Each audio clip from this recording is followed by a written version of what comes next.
Alright, so after Maria, we will be able to get her armor set from the Insight shop here.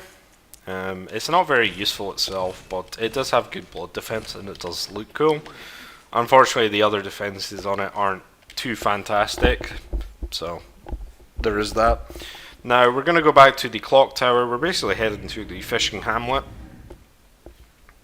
where I'm going to basically rush for the well, I'm not going to rush for it. I'm going to go through the area normally, but I'm going to get to the second lantern and then farm the enemies around that for bolt radios. I think they're up to like 20%, so they're really good. You get a lot of good blood gems in this area, just in general. I think there's a waning bolt gem later on in the area, a bit further on, that is really good as well. So I'm going to focus on getting those. It's also a really nice looking area too. So there is actually boundaries to this, so make sure you don't roll off the edge here. But I am going to talk to this guy here. This is why I have the milkweed rune on right now. He will give you a hunter tool, but only if you have the milkweed rune on. Otherwise, he just pretty much does nothing. So he gives you the accursed brew, which is an okay hunter tool. Unfortunately, you have the gloves and Black Sky Eye by this point, so I'm not entirely sure how useful it is. It uses 2 quicksilver bullets, and it's basically like a Arcane Molotov, I want to say. So it looks like this. So it does good damage and everything, but honestly, probably not worth it compared to the damage that Black Sky Eye and the gloves do. And I think I just prefer the sort of projectile path that both of those have. So it is decent. It's not terrible, but I think there's other better things to use. So gloves and Black Sky generally I prefer to use. Once again, though, it is a good hunter's tool. I mean, you can use it to pull enemies, although Black Sky Eye can do that as well. You know, whatever you prefer. So next part coming up is going to have like an enemy that spits out these skulls. Just hit them first, and you can see that I actually took a lot of damage because I ran into the skulls. He doesn't have like any hit points at all. You just need to hit him once. So I'm going to Black Sky Eye this guy here. Then I'm going to try and hit the Molotov on these urns, because this guy is basically waiting over here. So as you can see, it did a lot of damage there. I was pretty close to being attacked. So this is one thing about this guy, is he absolutely just runs from miles away and lunges at you. It's a very annoying attack. So these enemies are like, they're called sharks or whales by the community. It's kind of strange. They are some of the most annoying enemies in the game, but thankfully we kind of do have a bit of arcane cheese to go with them. So that was probably the easiest one in this DLC, because there's ones a bit later on that have anchors, and they are incredibly annoying. That guy kind of didn't have it, you know, he was bare-fisted, but they're very, very annoying. And I'm gonna have to fight another one before the... Sorry, one with an anchor before the second lantern. Although honestly, you're better off just running past them. So coming up here, kick down the ladder. I don't know why you would need to use that. It's like barely a shortcut. There is a guy that drops down here, so he will try and ambush you. These ones are a little bit stronger, and they also have a grab, I believe. I don't think the regular enemies do. And you pick up the Harrowed set. So the Harrowed set is Simon's set. And we're going to get a chunk as well.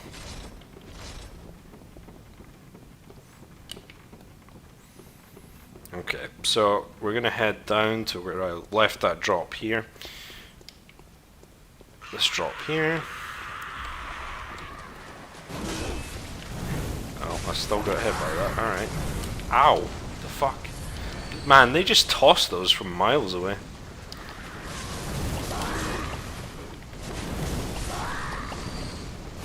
It's pretty ridiculous. So, yeah, there's a bit. Of course there would be an enemy there. It's funny though, because this guy seems to just hurt his friend over there when he blows up the urns. So I don't know what the deal with that is. So let's take our revenge on this guy. Gonna throw another one. Right. I think one of them fell down. Yeah, he's just sitting down there. So here's the first good blood gem that we get for Arcane in this area, is the triangle odd fire gem. Now odd is ones that will give you flat damage generally. I think they always give flat damage, and usually they'll give a percentage up of that element as well, so they're very good. And that is a very good gem, but I'm not really using anything with a triangle in it. If you were using a fire threaded cane or something else that has a triangle, then obviously it would be pretty good. I didn't notice that other guy. There's also other guys that throw their javelins at you here.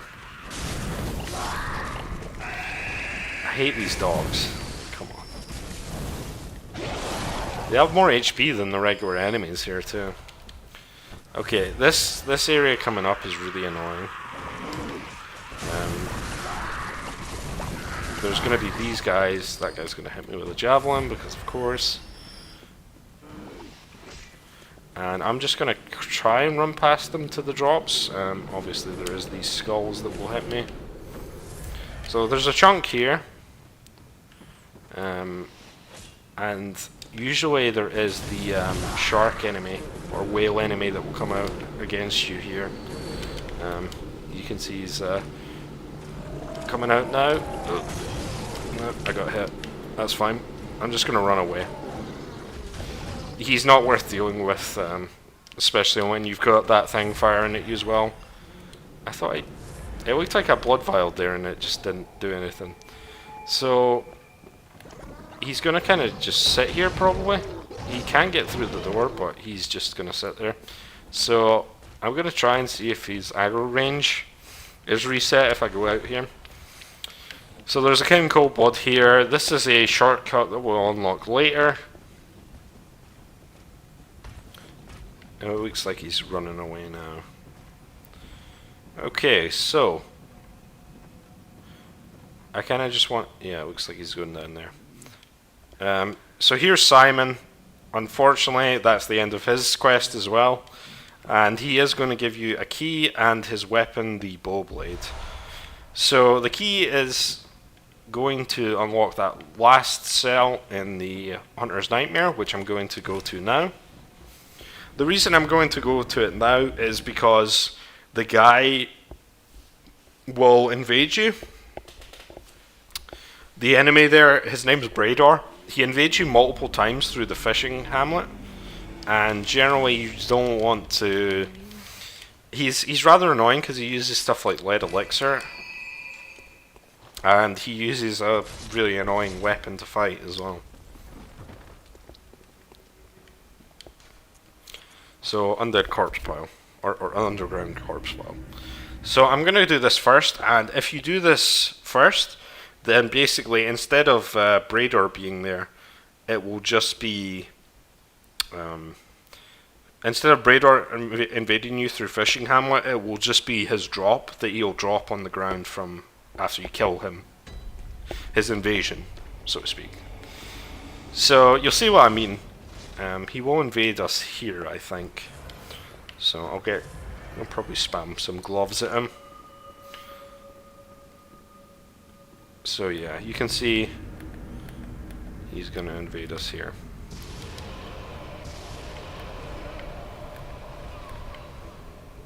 He doesn't seem to have that much HP. He does use lead elixir at certain points, and he does stab himself and apparently kill himself. So he stabs himself to buff himself with bloodletter, and it does damage to himself, but he was so low on HP when he did it there, he actually killed himself. That was pretty funny.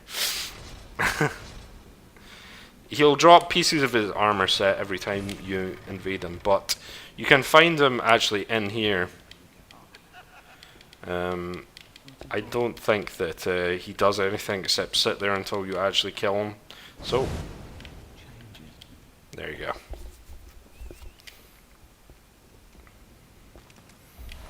Blood layer. So that's how you get the blood layer.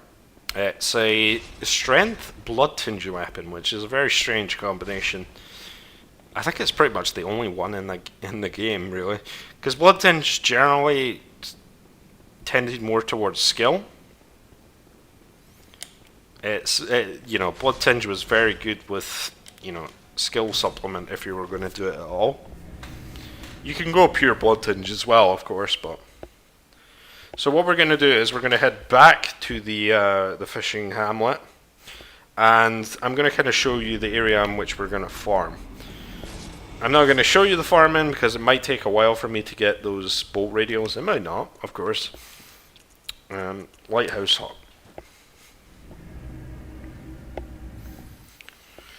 It's very close to the lantern, basically. You just need to kill these lightning mage enemies that start popping up after that, and you can get very easily some bolt radials up to like 20%. So this shark guy's still here, you don't need to worry about him. Just go through here and down this ramp, and normally Brador would invade you here right where this item is, but because I've already killed him, he no longer invades in this area, so it makes it a little bit easier. So we can just pick up parts of his armor set there. This is basically the enemies that we need to kill. They basically have like these lightning attacks. So in this case he dropped bullets. I don't know where the other ones are actually. Is there another one down that side? We'll have a quick look. That's forward to progress up there, but you can fall further down. I'm not going to grab any of the other items in here. Yeah, it's these guys with the big staff. And I don't want to fall down here either. Well, unfortunately they're just dropping bullets, but those are the guys that I'm going to farm, and they will occasionally drop bolt radials, which I really need if I want to use this other weapon, the safe. So I'm going to come back after I've done that. I'm going to just kill this guy, and basically I would just bolt hunter's mark to the lantern and just keep doing that until I get some. So I'll be back whenever I get some decent bolt gems.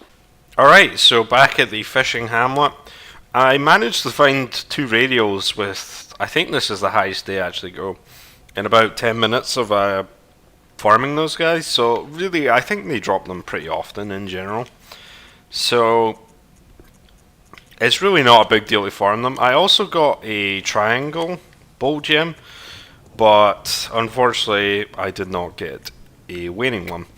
We will be getting a waning bolt gem coming up though, so I'm just going to go for that instead. So there's a few items on the bottom floor of this area. I'm going to have to kill these enemies again, so yeah, so they are okay to farm for waning or triangles, but it might take you a while.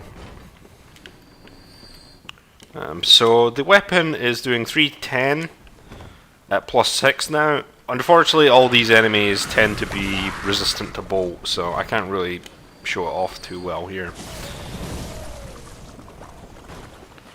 So let me see if I can get this drop before he falls off. So up here there's going to be a wandering nightmare, and I should be able to actually kill it in one hit here before it falls down. So there's a bunch of urns there, and as you imagine, someone's going to throw a Molotov at them. They actually have like cannonballs in them as well, so there will be a delayed explosion on it as well. So that's 5 chunks there, which is pretty amazing. So there's a bunch of enemies here. I'm just going to kind of guide them over here so I can deal with the dogs first, because they're just so annoying. Yeah, the dogs can stagger you like that. It'll just kind of knock you off your balance, and what will happen then is you'll take counter damage from any of the hits. So it can be really annoying.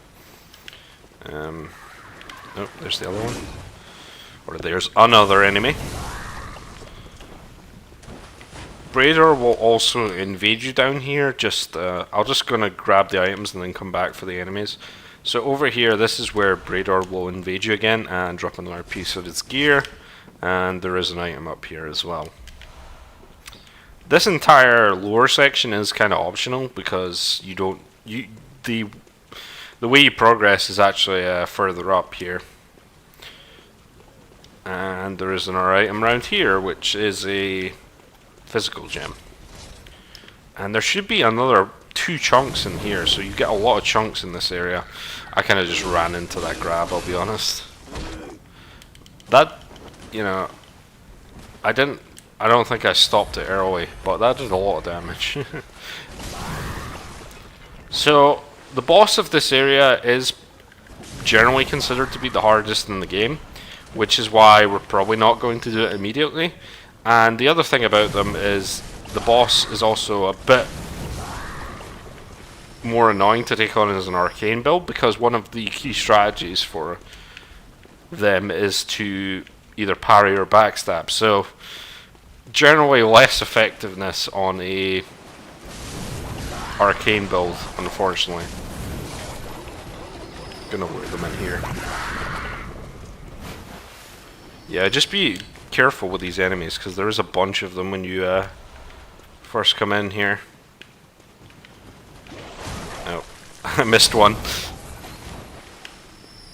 And I think I got everything here. So take the ladder back up. And we're going to have to go all the way around again. So the boss, it's just the DLC is so good for arcane stuff. As long as you are fairly confident in your ability to beat Ludwig and Maria. Generally, you can do it even earlier than I did, or well, maybe not earlier, but without, you know, going into Chalice dungeons to get decent gems and then getting up a few levels because of that, because you do get quite a lot of echoes from the Chalice dungeons. So this part of the cave is going to lead us to a shortcut. There's not a lot of items in here, but there's a mage up here, yeah. So another couple over there. So yeah, I think the mage enemies tend to have pretty good drops on the bolt gems, it seems. They either drop that or 5 quicksilver bullets, generally. So it really won't take you a very long time if you do want to farm them. So I'm gonna kill the mages here first, because they kind of, yeah, they give a bit of a delayed lightning strike, but it's incredibly annoying if, you know, you're just sitting there attacking. There's also some other enemies down there, but there's no other item on this side, so I'm just going to drop down. There's also going to be a bunch of these snail enemies, like the one we saw before the whirlygig. I'm not going to bother with them. Generally, if you do want to kill them, you shouldn't be hitting their shell. It'll do pretty much no damage, but they're generally just pretty annoying to kill. They quite often drop blood gems, but I don't think they're particularly good ones. So I'm just going to run past them and get all the items in this area, which tend to be chunks. I mean, we picked up quite a few chunks. I've got enough to get that safe to plus 9 by this point, if I want to. Although I might want to wait until I have the lost version before I do that. So a few of these enemies that will actually jump at you. These ones don't have shells, so at least you don't need to worry about the doing no damage, but they are annoying still. And Brador will invade you here again, so that's the last part of his set. As you can see, they do drop Fool's gems. I think they drop Poor Man's gems as well, which is more physical damage at low health. So I'm trying to get past to hit this guy. Okay, cool.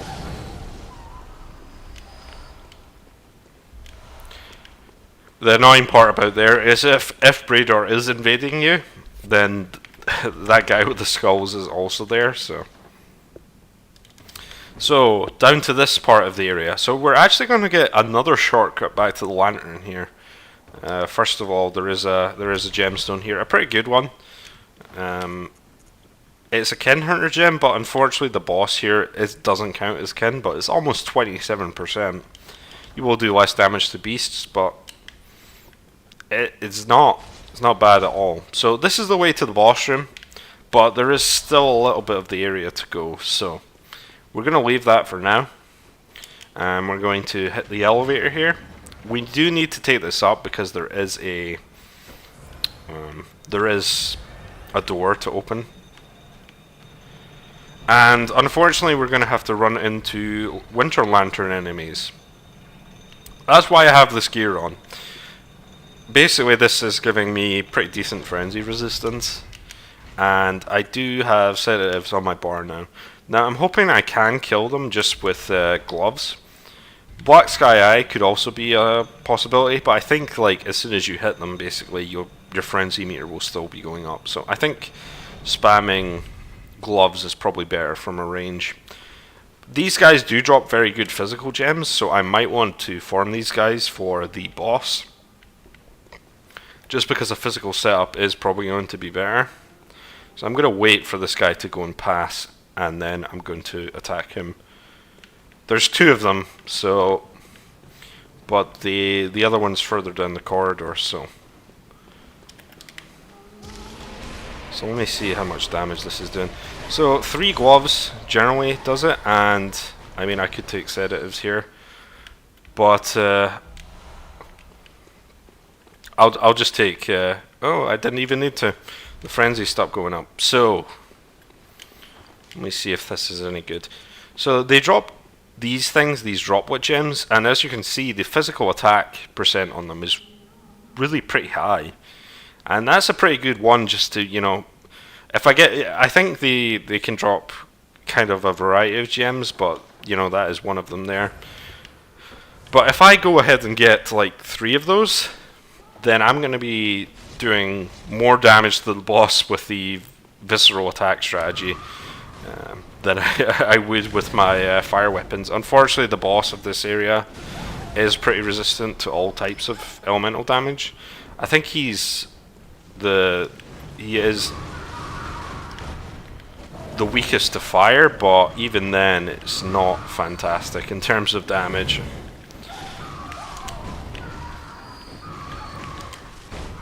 I get hit by this guy.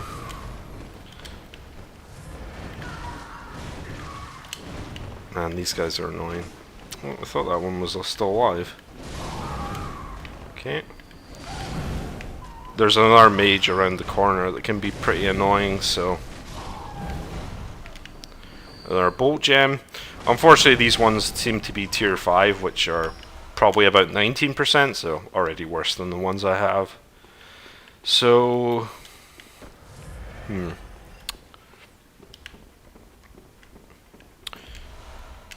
got to take out the mage on this side here. There we go. More quicksilver bullets. And up here is where we're going to get a blood rock, and I believe it's the lightning gem that I was looking for.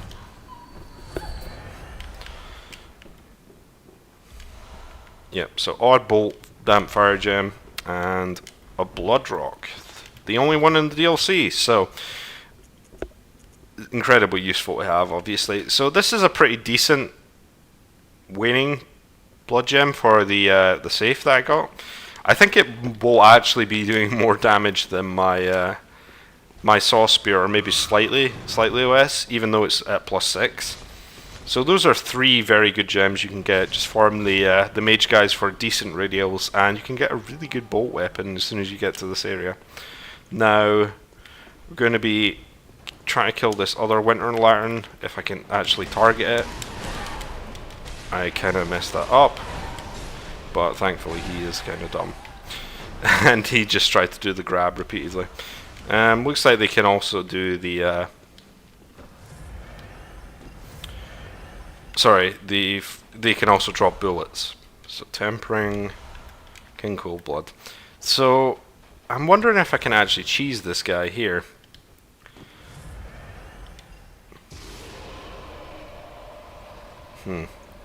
Black Sky can reach, maybe. No, so this guy is actually untargetable as soon as you as soon as you get to this area. So the entire gimmick of this area is this is the well that I skipped at the start of the area, and there's two of these shark guys with the anchors, and as soon as you damage the one on the ground there to about half, the other one drops down, and you have to fight both at the same time, which is a pretty bad prospect. I'm going to leave it for now. Basically, you're doing that to get the Rakuyo, which is the weapon that Maria uses. It is a skill weapon, so it's pretty much no use to us, and it is a rather difficult fight.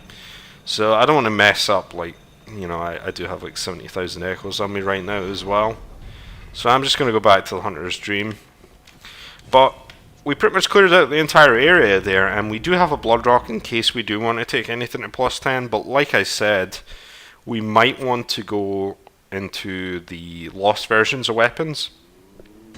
Now, if we want to do that, we need to get some pretty decent triangle gems probably, so we might want to do some of the Chalice dungeons now, but one of the other things is we need to get the Loran Chalice from the boss of the Nightmare Frontier.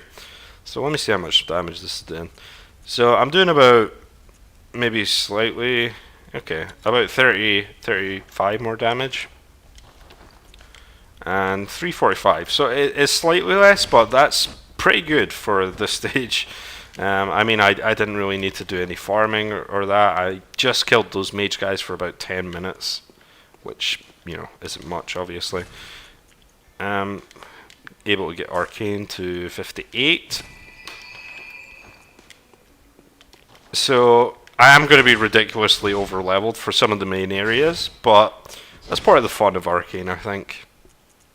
Because I have taken on like harder bosses by this point, so like Maria and Ludwig. I'm going to leave the boss of Fishing Hamlet just because it's so annoying. We'll get to it. We will get to it. Can't buy anything here. I actually dropped my insight because insight also affects frenzy resistance. So what I'm going to maybe do is farm the Winter Lanterns for physical blood gems, just in case I do need to swap over a physical based weapon for maybe some of the bosses. It might be more effective. And then we're probably going to do Nightmare Frontier to get the Loran Chalice, and then we will be able to take further down in the chalices to get blood gems. So that's what we're doing now. I'm actually going to put Gascoigne's hat back on because I don't like the look of this. The Harrowed hood is kind of strange looking too. Where's Gascoigne's hat? I need to have this hat. I mean, the rest of the armor set looks okay, but I need to have that hat. So I'll see you guys then. So I figured I'd go up and finish this Chalice dungeon here. Now this one actually contains 4 floors, so after the third boss there is going to be another lair here. The first boss on here is one we've already seen before, the Merciless Watchers. Now they have quite a bit more health, but at this point I do have specifically the gloves, but anything that does arcane damage pretty much, and it does really good damage to them. Better than anything else I could really attack them with, so yes, it's not really too much of a concern. I do get hit by the the shots quite a few times here, but as long as you're staying behind these pillars, you're generally pretty safe in this fight anyway. So this is going to be the first boss here. Some of these are when it starts to get quite a bit more difficult, especially if you are under leveled for this point. But we are going to eventually want to get to the highest depth Chalice dungeons, so obviously got to go through these at some point. And I managed to get hit by that before I can actually fire it. But yeah, not too big a concern. Once again, you can parry or potentially backstab them, but generally that's all you need to do. Alright, second boss coming up is the Undead Giant again. Although in this case it is a little bit different because he is chained on the. So one of his most prominent attacks is he'll actually just spin around and will hit you if you're anywhere close to him. It's just generally just kind of a long fight because he has a lot of hit points, but once again he does have that weak spot. I am actually using the Beast Hunter safe for this fight. I'm going to be using it for this fight and the next boss fight, the next layer, because he is especially weak to bolt, and I'd probably be doing more damage with it. I'm still trying to get used to it a little bit. Its combo is very fast when it is transformed, but I'm trying to get used to using it transformed a little bit because it has pretty wide swing arcs, which do kind of help with hitting multiple enemies at once. But in this case, all you really want to do is dodge, get in a few combos, and he seems to stagger quite well if you have a bolt weapon. I'm not sure if weakness plays a part in that, but generally he's not too bad. He will do a lot of damage if he hits you, but it shouldn't be much of a problem.